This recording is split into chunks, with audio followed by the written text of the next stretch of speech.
وفاقی وزیر داخلہ محسن نقوی کی ایران کے صدر مسعود پزشکیان سے تہران میں ملاقات، پاک ایران تعلقات اور دو طرفہ تعاون پر تبادلہ خیال کیا گیا۔ وزیر داخلہ نے پاک افغان بارڈر کے حوالے سے بریف کیا۔ ایران کے صدر کی پاک افغان کشیدگی ختم کرانے کے حوالے سے برادرانہ کردار ادا کرنے کی بھی پیشکش۔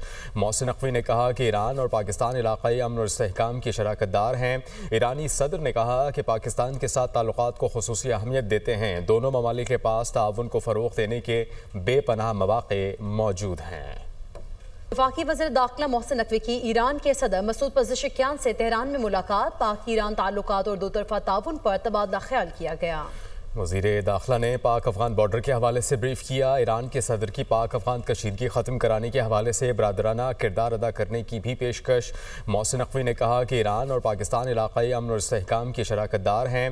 ایرانی صدر نے کہا کہ پاکستان کے ساتھ تعلقات کو خصوصی اہمیت دیتے ہیں۔ دونوں ممالک کے پاس تعاون کو فروغ دینے کے بے پناہ مواقع موجود ہیں۔